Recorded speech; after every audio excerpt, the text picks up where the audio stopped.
Hey everyone, Alex and I are here to talk about synastry a bit, a topic that we both find really fascinating, and that's perhaps I would say, in a sense, one of the most important types of astrology.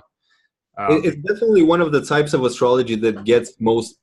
I'm not sure if most people into astrology, but it's definitely responsible for a lot in astrology. Because if you look around astrology groups and all that stuff around the internet, you really get an idea of what people are interested in about astrology, and it really has to do a lot with relationships, either their own karmas in their own chart or synastry. Like synastry is big, big, big in astrology.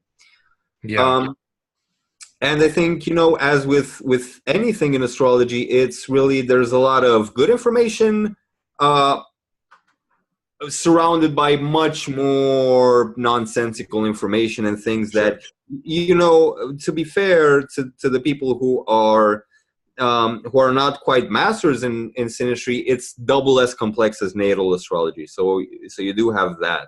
It really is. Yeah, it really Yeah. is because you have to understand each person's chart in and of itself a bit, and then understand the synastry. And Mhm. so, you know, just like as a real quick example, if you're comparing the charts, right, it's not just enough that, let's say, the two people's Venuses are in a good alignment. If one of those person's Venuses is really afflicted in their own chart, right, because Right. the synastry cannot come together properly if the things aren't well supported in the respective people's charts. Right. And this is in representative of this kind of thing would be representative of that situation that everyone's encountered, where like you meet somebody that you have this great connection with, but for some reason Right. they can't give you the relationship that you expected, or one of you is afraid or whatever, or there's some like kink cog in the machine that that prevents the gears from turning properly. And it's really that, the basic questions that most people ask in around the internet, like, hey, I have this, Venus trine, Mercury, Venus trine, Mars in my chart. Is that a good or a bad thing? Well, we don't know. And anyone who says that they know, Yeah, without actually looking at the chart and considering multiple variables, it is not really proficient in what they're doing, because you can't say, if, like, okay, fundamentally Venus trine Venus is a good thing, right? But as you say, you really need to consider multiple facets of how that actually comes to be. And yeah, there's also a hierarchy of importance, which is a general hierarchy that is valid for most charts, and then there's a hierarchy based on the importance of the hierarchy of the planets in those individuals' chart. Because if Jupiter is a peripheral planet in your chart, and I guess Saturn is a peripheral planet in someone else's chart, and you have a trine between Jupiter and Saturn, and you're thinking, wow, I wonder what that means. Well, it may not really be that important. Of course, there's something to it, but if you're starting off looking at that, probably you're not starting in the right place. You're focusing in, like, right. Yeah, you know you want to make sure in synastry, especially in synastry, we want to make sure that we're looking at the core components first. And so we're going to talk about those core components a little bit. First, I wanted to say a few things, though. That synastry, for those who don't know, basically means stars together.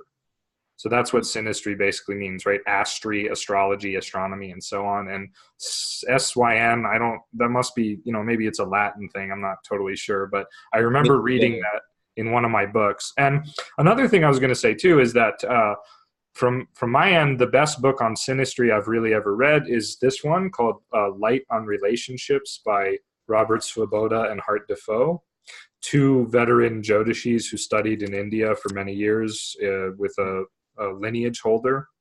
And another book I would recommend as well for the more like modern inclined kind of person is this one, Astrology of Relationships by Michael R. Meyer, which is a humanistic approach to synastry. Michael R. Meyer is well known for also doing this book, The Humanistic Handbook. And these are very good books because they're, excuse me, they're more like reference books than anything else. And he gives some pretty interesting psychological and spiritual commentary on like what the different aspects of astrology, archetypes, you know, signs, planets, all that stuff can mean in the context of relationships specifically. So, you know, between these two books, I don't think you can really go wrong. Did you have any sources you wanted to recommend? Well, actually, not really. No, That's fine. I can't really think of anything other than, you know, I've really gone by Ernst Wilhelm's delineations of moon compatibility, which is really Okay. great.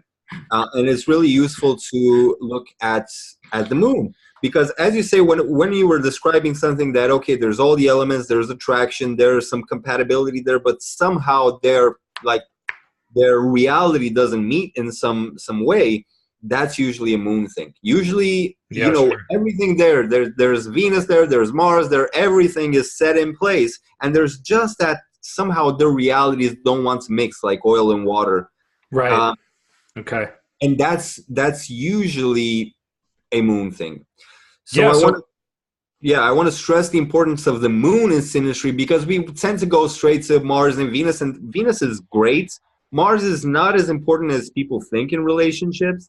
You know, it is male sexuality, but I mean, a relationship is more feminine than it is male. yeah. Um, and you know, and then people like tend to go to all sorts of like, uh, I think one of the craziest things that I hear is like, you know, if someone has some kind of kink in their see what house Pluto is in, and forget about Pluto. Like if you're starting synastry from Pluto, from Neptune, from Uranus, you're not going very far. I've never heard of anyone doing that. I hope no one's doing that. That would be a little odd. Really? Like you're not spending much time on astrology groups on Facebook. I guess not, man. Yeah, I sort of phased a lot of those out. That's pretty funny though. Like, oh, our You're not Plutos are in the same sign. It's like, exactly. So yeah, and so have are you ever about a seen that? billion other people. Have you ever seen that? Oh my God, we have this Pluto conjunction. What does it mean? It means nothing. It means Oh, absolutely nothing. So if you're looking at synastry, as you say, there are core pillars that I'm sure you will discuss yeah, shortly here. But let's discuss those. Let's just get right right. into it. But one of the main things is that besides those pillars, you want to understand the pillars of astrology and you want to understand the Yeah. pillars of your chart. So starting Right, like how from Saturn and the eighth house are the primary significators for marriage. wow, is that a thing somewhere? No, I'm just joking. Right. Just making a bad astrologer's joke. Yeah, yeah. Those Okay. are like the worst things for marriage. So that's So that's one of the in a way. things. That's the type of conclusion that you arrive at when you start learning astrology from Pluto. Okay. Yeah, from Pluto. Yeah, like you're on Pluto, and you're like, how do I calculate, you know, Right. my birth sign for Pluto? Exactly. So start astrology from Sun to Saturn. Start astrology from Sun to Saturn. Start synastry from Yeah, Sun to but Saturn. while you're on the Earth, hopefully, you know, you don't want to be standing on the Sun or Saturn Right. or Pluto. Right. Okay? Right. Start astrology. Start astrology from Earth. Start from these planets. Understand these planets in your chart, and once you have an understanding of these planets in your chart, you can step into synastry. Yeah. Otherwise, you're just gonna get yourself confused.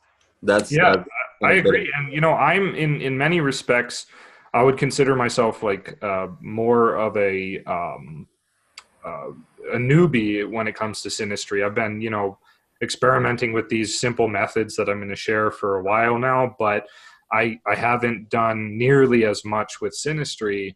And so like, but as I get into it more, right, I realize that it's just an extension of the basic principles of astrology that you're talking about. So, Right. so, you know, for me to say I'm a newbie is not the same as somebody who's never done astrology jumping into synastry and saying I'm a newbie, because, you Right. know, I already know a lot about astrology. And so now it's just a matter of applying the principles in the context of looking at two people's charts. And so it's really fun and it's been really interesting so far.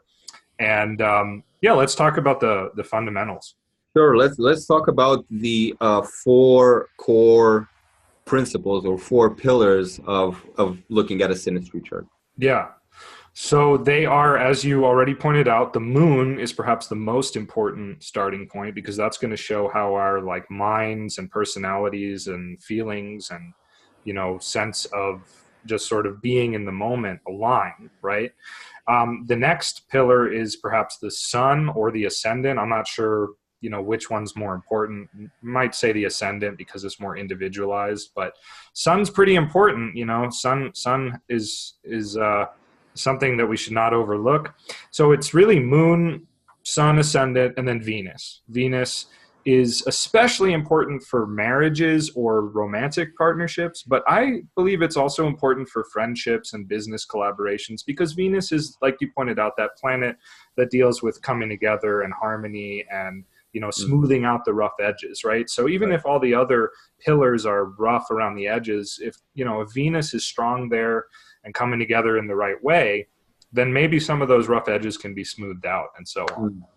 So those are the four cornerstones, the four pillars, whatever you want to call them. Those are the key things to look at. And then we want to look at the sign relationships primarily. And so did you want to give an overview on that?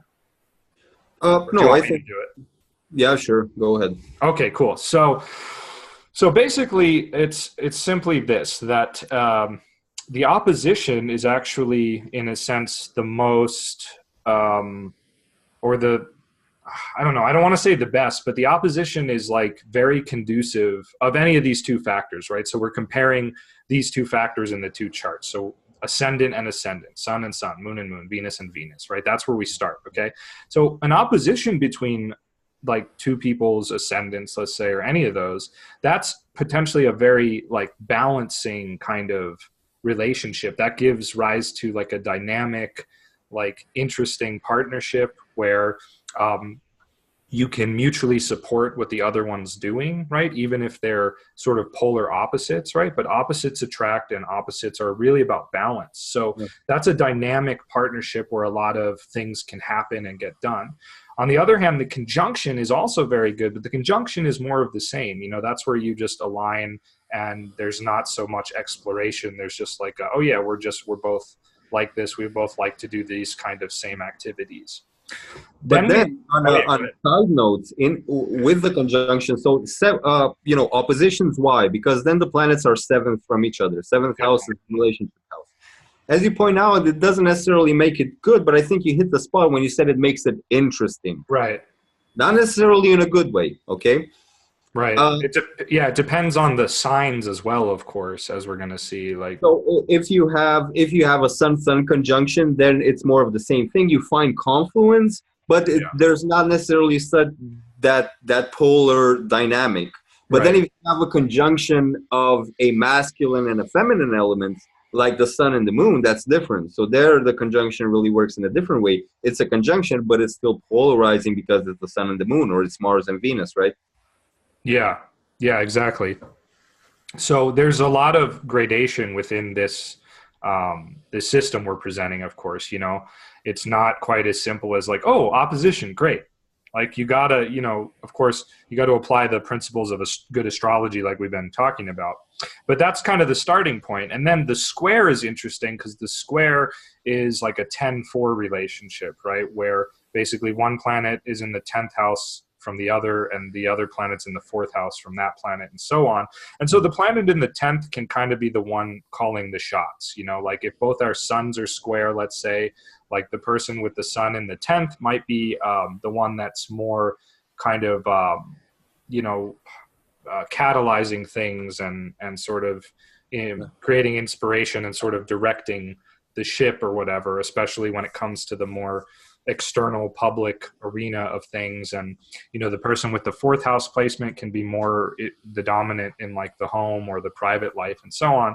But the main point to look at with the squares is that they're basically neutral. Like they can go either way. They can be a dynamic, engaging thing like the opposition, or they can be like a stifling sort of limiting thing, kind of like almost a Saturnic thing in a way, and that's going to depend largely on the lords of the signs, right? Since we're just looking at the same factors in common. So like, again, two suns or two moons in that square position, like what are the signs they're in? If they're both in Jupiter signs, great. Like that's great because Jupiter rules both signs, right? So Yeah. there's more of a smooth sailing there. But if it's like Aries and Capricorn, well, Mars and Saturn really don't get along very well, right? So that's a more challenging relationship. Right. Did you want to say anything about that? Yeah. So the thing is, with squares, I think with opposition, there's that need to balance. So you need to balance something. If you fail to balance that, that opposition is going to turn bad on you. Yeah. It's going to turn interesting bad on you. If you can find a way, and that goes back to the moon. Like, do we see things in a compatible way? Do we perceive reality in a compatible way? Yeah. Venus, can we even out rough edges? But if an opposition can be balanced, then it's a fruitful thing generally. If not, it can turn into a not so fruitful thing. With the square, I find that finding that balance is a more difficult thing, for better or worse. Yeah. It's a more challenging thing. So it can be fruitful if you have the supporting elements to find a confluence between the squaring elements. But if you can't, that's like really in the rod in the middle of it. Like, you know what I mean? A square is like sticking a rod in the middle of the whole mechanism. If there's not the elements to lead it to some kind of fluent manifestation. So Right.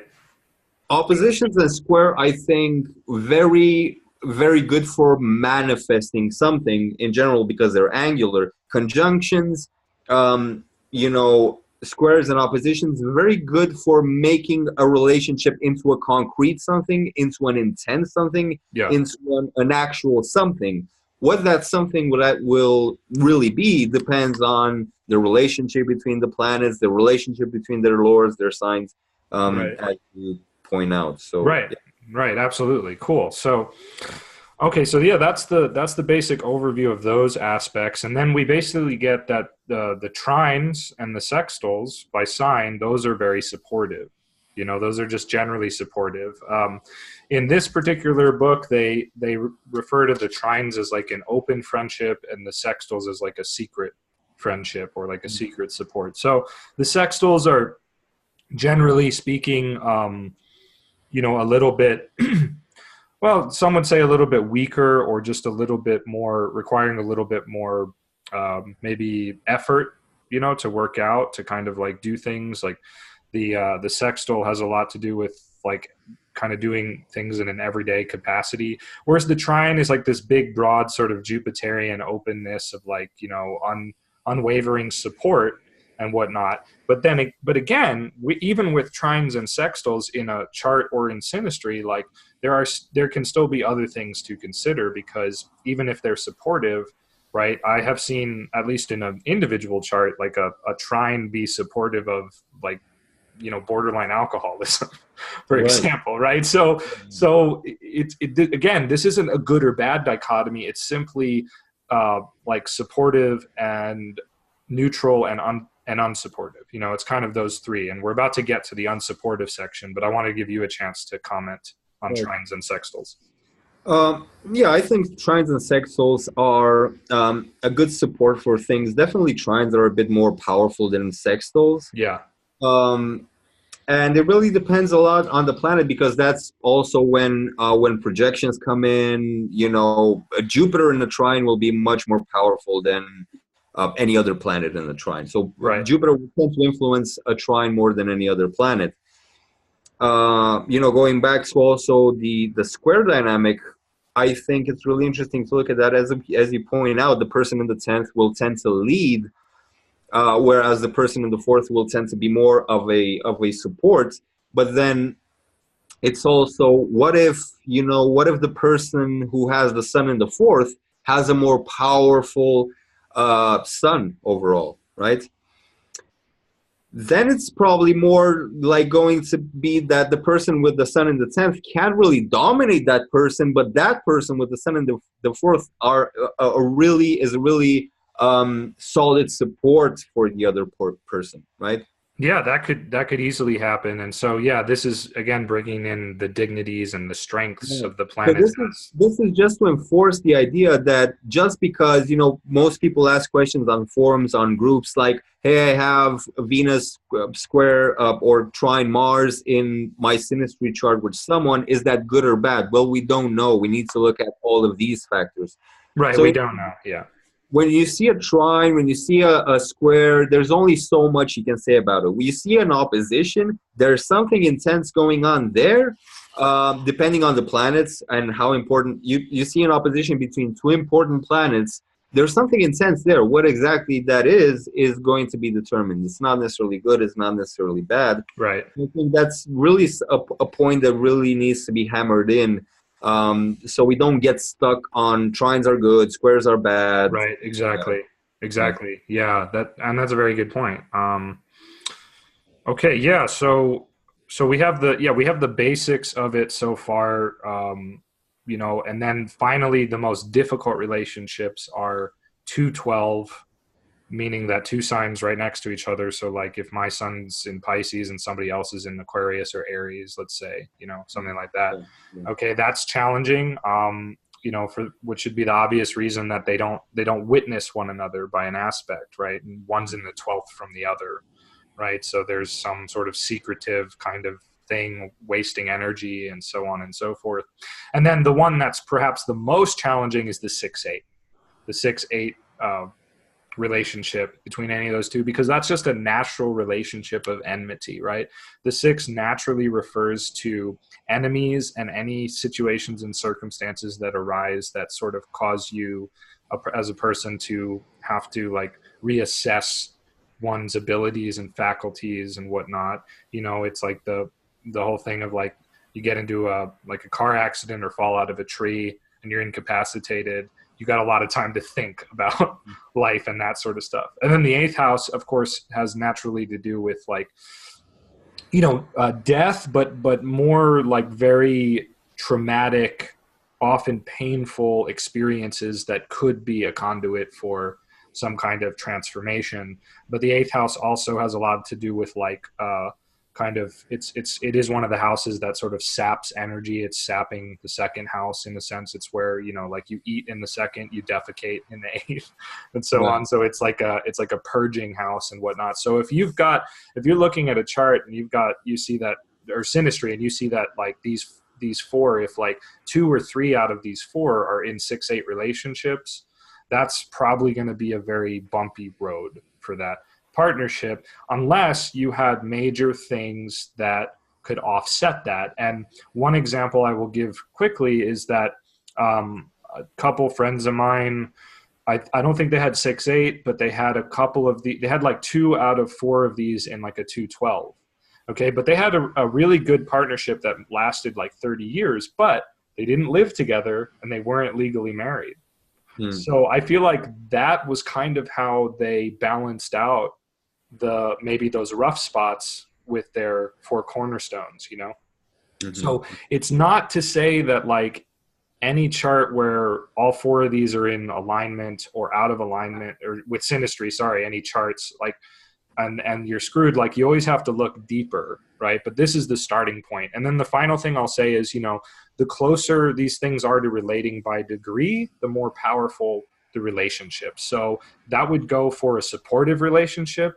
That would also go for an unsupportive relationship, right? If the 6-8 thing is like not anywhere near by degree, and in fact one of those planets is about to move into another sign where it would be in a better relationship, then that could be actually an indication that with some work, things could be smoothed out and so on. And in this book they say 7.5 degrees is their kind of general rule for what they mean by like a more intense kind of relationship. And that's I think that's a pretty good guideline, but I think that you just always have to look at it in context. So with the yeah, I mean, not to get too much into the theory of aspects, but one thing just to kind of experiment with is to add to, because there's different orbs for different planets in the original Tajika, right? Yeah, there is, yeah. So between different planets, different conjunctions or aspects happen between different degrees. One interesting idea is to experiment with the exact degrees that constitute combustion for each planet. So what degree does a planet combust at, and use that same degree for conjunction of that. So whenever a planet is in an aspect to another planet by a certain number of degrees, use the combustion degrees to figure out when that aspect really kicks in. Yeah, you can do that. In Hellenistic astrology, it was pretty much standardized to like within 15 degrees, and then within about 8 degrees was the most intense for combustion. Mhm. But also that with regard to degree-based aspects, it was originally just that any planet within 3 degrees of an aspect to another planet, and that was like the hot spot for the most Yes, powerful definitely. level of Definitely. aspect. But the moon was given 13 degrees because that's her daily motion. So the moon, for the moon, a lot wider, because the moon is going to move within that same day about 12, 13 degrees. So I generally don't pay attention to the classical theory of orbs anymore unless I was doing some like really technical predictive kind of work, like Yeah. with a horary or something. But otherwise I just go by this basic, three Yeah, within three to definitely. five degrees, it's really Just powerful. measure. But Yeah. here's the thing with combustion and with orbs, though. So not to kind of slip out of our topic for the day, but combustion is really when a planet ceases to be visible in the sky. Yeah. Yeah, it And is. for each planet, that's different.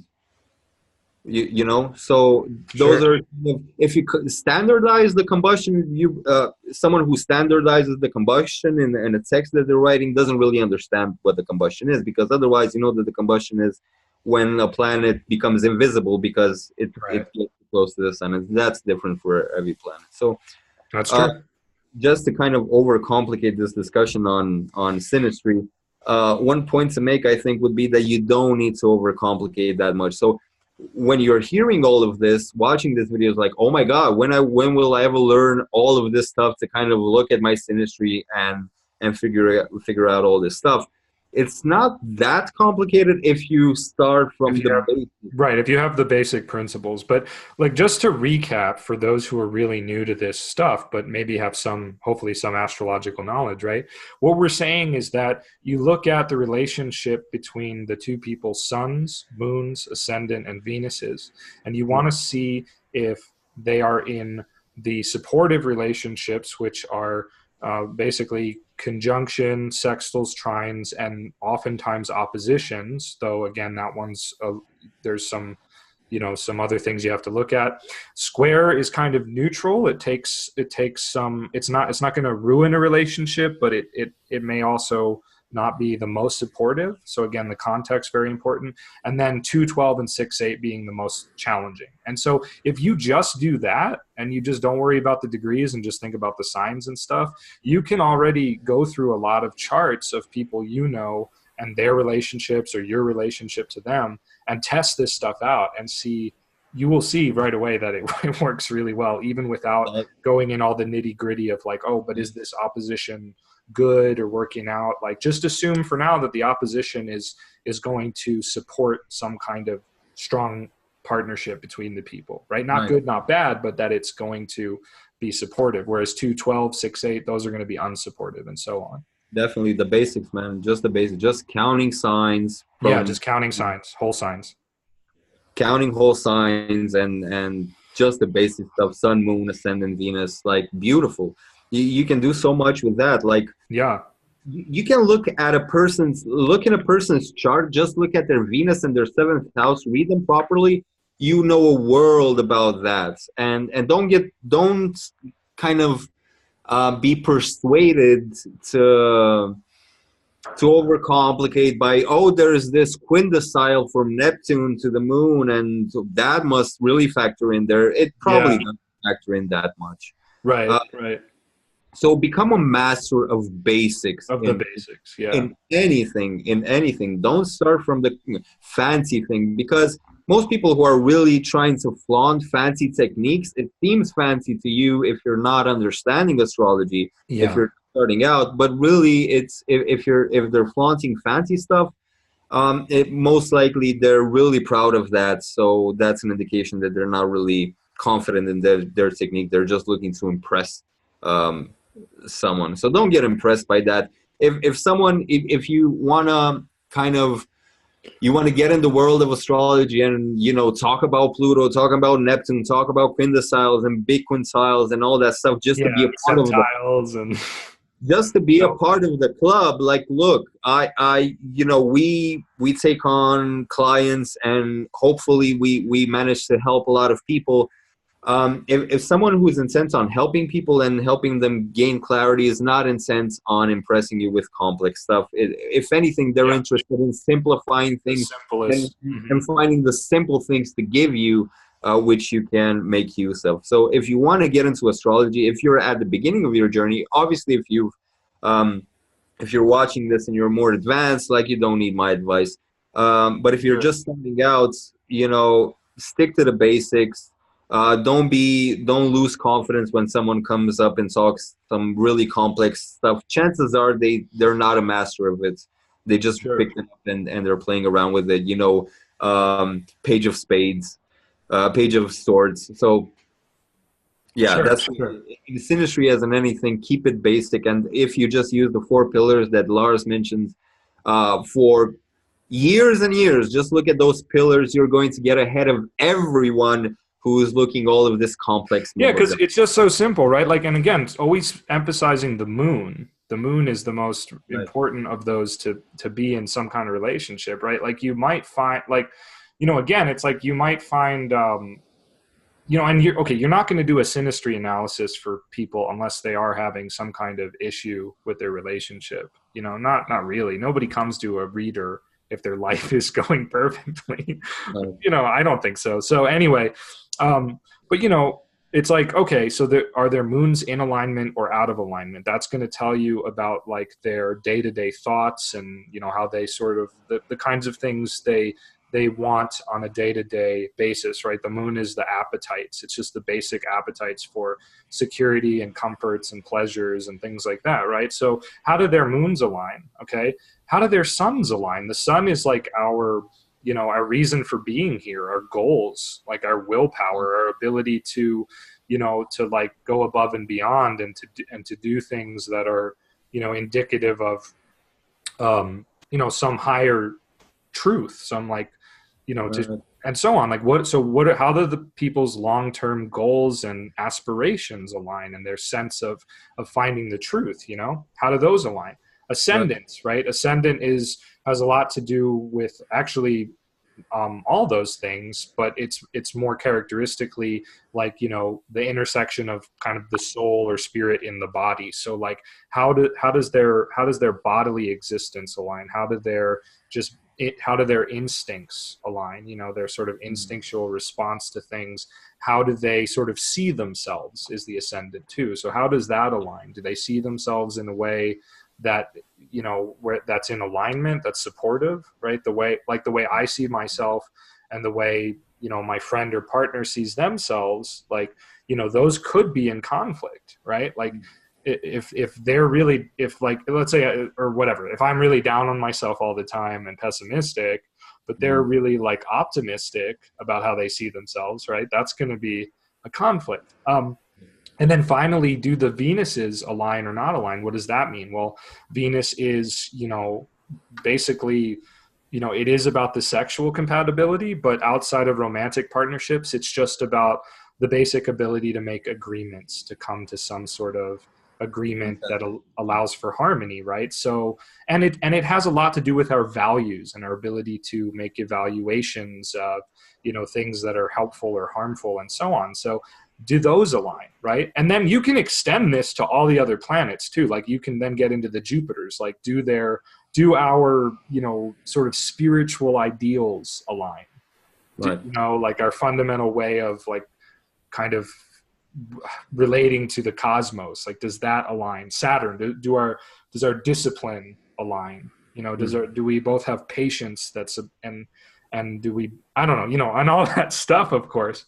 Yeah. And then you can get really interesting. And actually what you want to do before you move on to these other externals is to see how the four cornerstones then align with the other cornerstones. So one of the strongest things for like a man and a woman who are in a marital kind of relationship is if the man's sun is like exactly conjunct the woman's moon.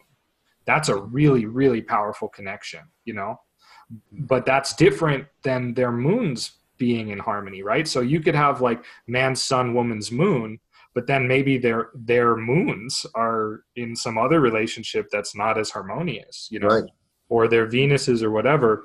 But you do want to see like how those things align with the other ones, because that can also change things, that can also alter things, right? Like let's say everything looks really good, but then you find that like one person A's sun is in the 8th house from person B's ascendant, Right. So that's a point of contention and conflict. That doesn't mean that the relationship's doomed, but if we're using this for counseling people, that's what we want to notice. It's like, oh, there's really great cornerstone alignment. Oh, but here's a challenge. One person's sun in the 8th from the other person's ascendant. And so, what does that mean? There's somehow their public life might be at odds with the person's self-image or, basic kind of understanding of things or day-to-day thoughts or, whatever. Yeah, exactly. So, this just knowing the 7 traditional planets and using this system of subhouses, you can do this for years and become extremely refined in it and become a really good astrologer just on that. And people will tell you, well, that's oversimplifying astrology, and you'll just go mind your business and be more accurate than they are with basics. But here's one other thing that one other variation of just using the indication of the planet and the subhouses, counting the signs from each placement. Look at the moon. The moon is how a person perceives things, their emotional reactions to things, very fundamental to our perception of reality and our individual view on things. So look at not only their sun, not only their moon, all of the planets in someone else's chart. Count them from your moon. Yeah. So if Mars is 8th, if their Mars is 8th from your moon, then their impulses, their initiatives, their action disturb you in some way. They're strange. They're kind of unusual. They're all of a sudden. That may be disturbing to you. That may transform your perception of reality and of life in general. Their initiatives, their actions, their way of expressing their intent and so forth. Look at, if you have like Jupiter in the 5th house from someone's moon, then someone's expression, freedom, inspiration, artistic endeavors, spirituality are received well by your general experience of life. Take that from Venus, right? How does their Mars, their initiative, their Saturn, their way of structuring things, their Mercury, their intellectual processes relates to your ability to enjoy, to feel fluent. Is Mercury in the 6th from your Venus? Is there Mercury in the 6th from your Venus to where whenever they start to try to intellectualize things, that dampens your sexual mood, right? Yeah, that's a good one. I like that. Right? So now the Mercury gets in the way of your Venus. So just use these basics and find 1,000 different gateways into the chart. Well, this is great because then if somebody comes to you and they're like, well, everything's great, but our sex life, we have a hard time in our sex life, and you look at it and you go, oh well, but the Venuses are in good alignment. What else is going on? And then you take Venus as a lagna, as an ascendant, and just like you're talking about, and you do find that Mercury in the 6th, or you find Saturn in the 7th from Venus, or in the 12th from Venus, right? Those are very sexual houses, right? So then you would find it. You would be like, oh, it's this Saturn, and then of course it's not enough to tell the client, oh, it's Saturn here, and you have to translate that to an actual real thing. You have to translate the symbol, because that's really what we're doing. I think a lot of us can get caught up in just thinking into like the symbols are real things, but that they're not. They're symbols, you know. So, Right. Yeah. so what does that Saturn in the 12th from that other person's Venus mean, right? Like on some level, maybe that person is bearing burdens and shouldering a lot of work, right? That is negatively affecting their performance in terms of like giving their partner an orgasm. You know, 12th is about orgasm, bed pleasures, right? So Yeah. somehow they have some, maybe they have some guilt, a guilt complex, or they just have a blockage, you know, some kind of blockage, and that blockage is harming their partner's ability to have an orgasm during sex. So there you go. I would actually think that Saturn in the 12th from Venus would be good. There's certain things like even when we say eighth, I don't eighth, know. Not eighth, maybe not in Synastry. maybe not as Synastry, so I'm not exactly sure about that. Then again, you know, Saturn in the 12th from Venus is not something that is going to shout at you from the chart, right? Like Right. this is not the main focus of the reading, regardless. Um, but I would tend to think that certain difficult placements, like, you know, I have my moon in the sign and the other person has Saturn in the 6th from my moon. Well, 6th is a bad house, right? But don't I want a bad planet in a bad house from my good placement? Do I want Sometimes. Saturn? Do I want Saturn in the 7th from my moon, or do I want Saturn in the 8th or the Well, 6th from my moon? it depends, because like for example, there's a classical yoga that says if Jupiter is in its own house or sign in the 6th, or I think even 8th from the moon, it's actually very auspicious. There we go. Yeah. So you know, everything has to be taken in its proper context, of course, That, and this is where we get into some more, you know, subtle principles of like you know, is a malefic planet in a malefic house like a good thing? I think that it is. The logic is there that the malefic can help you conquer and overcome the the uh, the stifling nature of those difficult houses, but it can also be hell on wheels of a journey, you right. know, But through and that. if right, And if if the it's planet has bad dignity exactly. and is afflicted in other ways, then no, it's not really going to be. So I've seen Saturn in Aquarius in the 8th house, and I've predicted good things on that. And I've seen Saturn in the 8th house in Scorpio, and I've predicted really nasty things on. I mean, I Right. don't predict really nasty things. The No, I nasty get things, what you're saying. Yeah, but you know, you look at those really differently because, yeah, like Saturn in Aquarius, I can think of somebody who had that in the 8th, and they, you know, in a whole sign trine to Jupiter, and when their grandparent died, they inherited like $80,000. You know, yeah, so very good Saturn placement in that respect. But I can think of, you know, other situations where Saturn is not so well placed in the 8th, and it definitely it gives rise to a lot of right. trouble and guilt and shame and perversions of just what the 8th house represents. So I think one of the main takeaways is that no, I guess it's yeah, no. No, you can't, no single factor, but I was just Some trying to give a consideration. What I wanted to say is that no basic example. consideration, yeah, no consideration trumps another. But then Yeah. there are certain considerations that trump others. So it's like it really goes back to you got to know the basics, like dignity, strength, uh, the natural inclinations of the planets. Work with those because there's a lot there. There's a lot in those basics. When once you okay, so I know the basics with Yeah. regards to signs. I know the basics with regards to placement relative to each other. But then when you combine those placements, like you really open up many dimensions that you really, if you're going to spend your life on those, you're not going to be bored with that. Let's just put it that way. So Absolutely. Yeah. yeah, Anyway, I was just trying to give a basic, like, out of context example with Saturn from Venus in the 12th. yeah, So, you know, it's always problematic to have like a fake, you know, just like a fictitious example, of yeah. course. But damn, there was something else that I wanted to say about this whole synastry thing, and it just kind of flew out of my mind. Uh, I kind of went ranting over it, so sorry about that. no, it's totally okay. Um, oh yeah, I guess maybe it was just that. Oh, okay. Well, one of the things was that we should just spend a little bit of time also talking about the nodes here, because the nodes in Synastry, wow, it's really interesting Wow, stuff. yeah.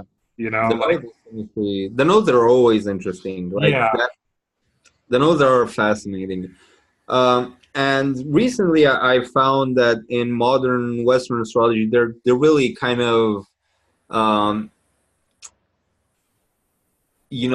coming more to a realization of how interesting the nodes are. Whereas sure, it's kind of getting there because modern Western astrology doesn't really understand what the nodes are about and how powerful and interesting and strange they are.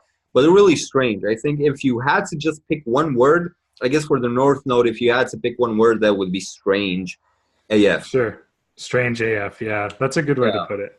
And it's not even good enough without the AF. Okay, Yeah, it's not. It strange AF. doesn't really cut it without the AF. And so the nodes are really interesting. Definitely, they can be interesting in synastry. Um, it's really this is where we're going to have, I think, really different views on how the nodes affect a synastry chart. So Sure. why don't you share your Okay, well, the simplest way to approach it is to just notice that if anything, like, so if person, so okay, where do your nodes fall in another person's chart, and with do they fall with any of that person's planets? Because those are going to be things that you're either obsessed with about that person and in their life, right, which is more Rahu, or that you're going to have sort of like a strange, very unconscious, almost like very nebulous connection to with the South Node, and that can be for houses, for planets, or anything.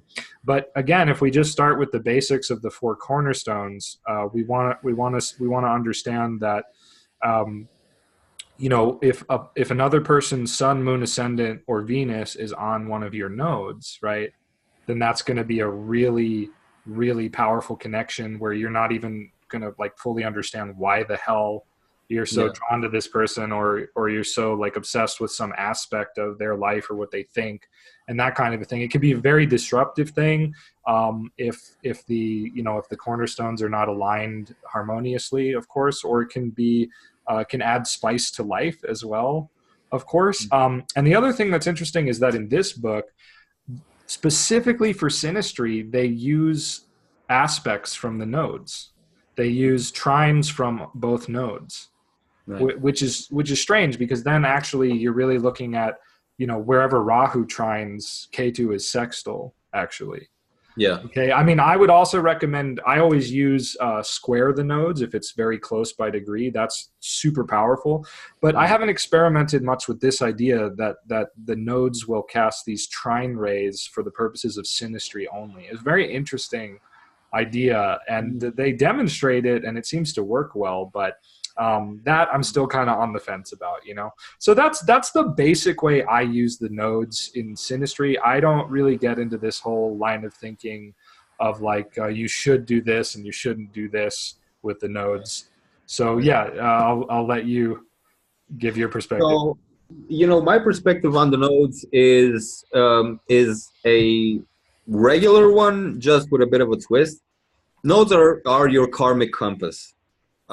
So South Node is the karmas that are being broken up and scattered, and that's basically the role of the North Node, to scatter and break up things and detach you from You mean the things. South Node, right? The South Node, Okay. yeah. Did I say the North Node? Yeah, you just did. Yeah. South, yeah. Okay.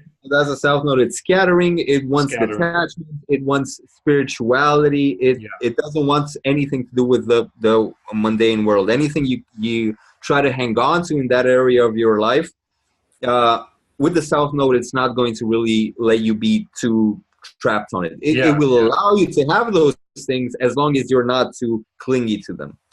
Whereas the North Node, it is clingy, it is obsessed, but Yeah. it also produces anxiety and fear and awkwardness, difficulty in stepping to that situation, and as you say, kind of a strange situation where you don't really get what that's about, because the North Node is so shady, it's so nebulous, because what it needs to do is create new karmas. And when you create new karmas, those karmas do not exist. So whenever something new comes into existence, right when it pops into existence, it's not novel, it's strange, Sure. right? So it becomes novel after it passes the strange. When it just erupts into existence, that's just plain strange. It becomes a novelty after we've accepted it. That's really when it becomes a novelty. So the North Node is about novelty. It is about strange things. It is about fated encounters. Like fated encounters when you meet a person and you like, what is it about this? I can't put my finger on it, but there is something about this and it's driving me crazy in some way trying to understand it. Like I'm confused about it. In a certain way, I'm scared. In another way, I'm like obsessed with it. Yeah. So that's the effect that the North Node can produce. Now, the North Node can often be, the South Node can be an indication for a karmic process between the people that is in the process of being completed. Now, this is not to say that your relationship is just for the purpose of you coming together, figuring out your karmas, and then saying goodbye to each other. It may just be that, hey, you have Mercury on the person's South Node, and there's something relating to that Mercury that you're in the process of completing, but your other karmas are, going to perpetuate further. It's not that you're going to separate after this lifetime because you have that South Node connection.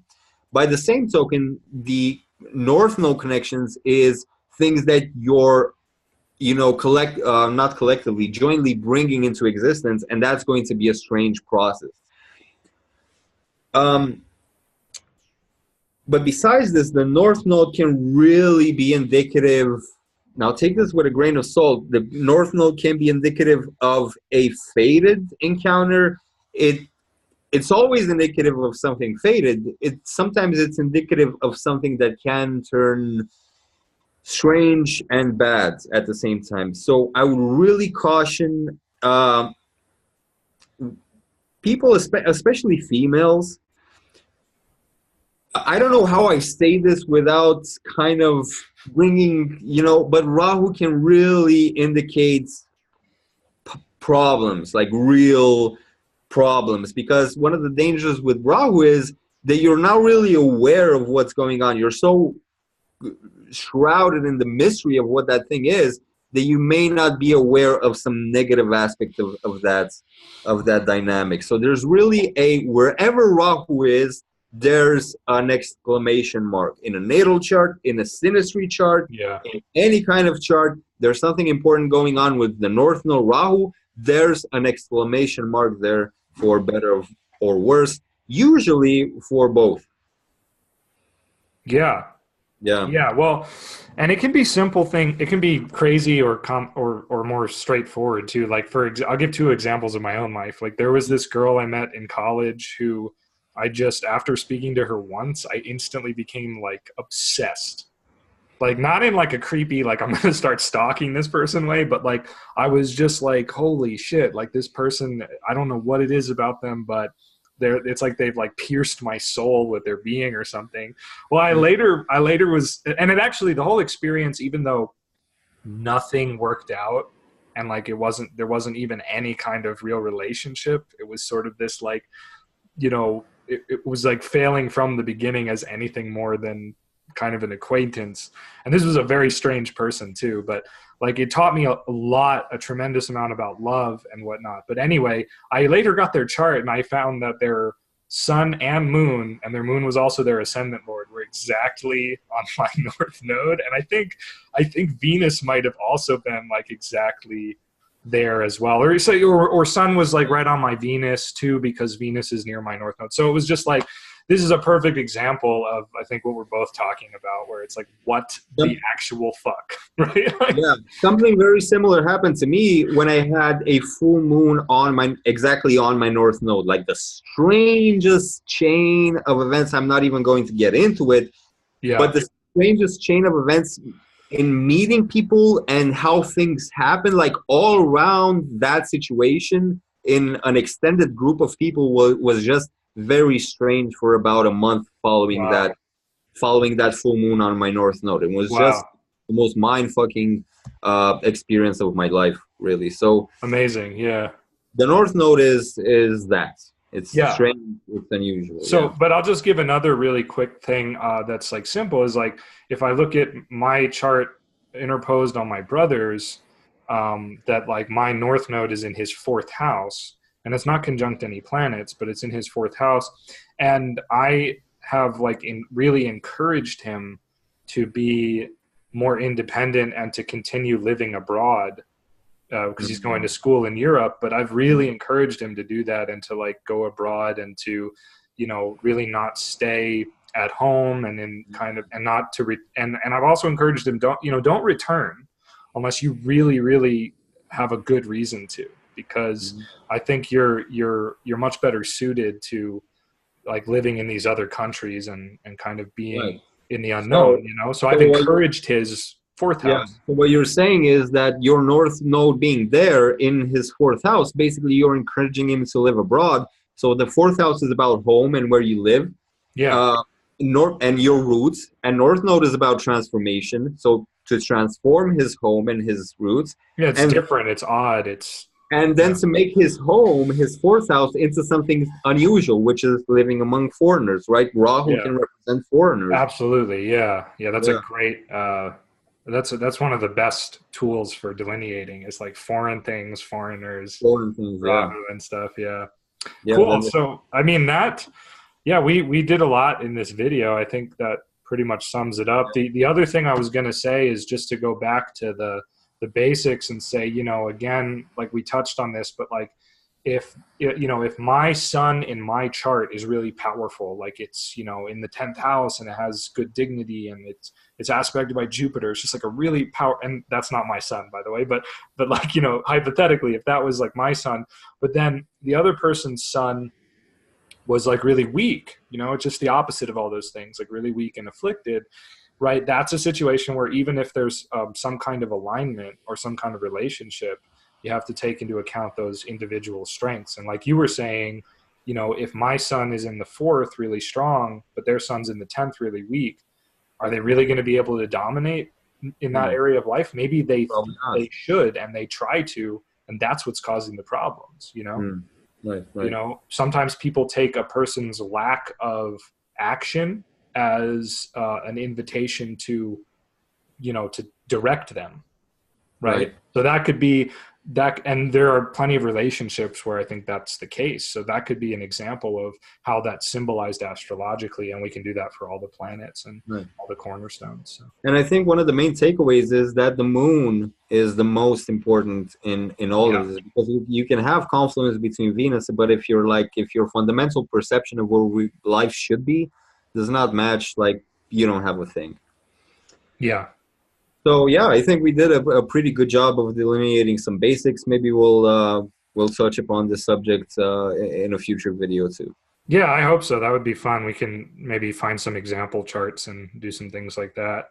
But for the rest of you, thanks for tuning in.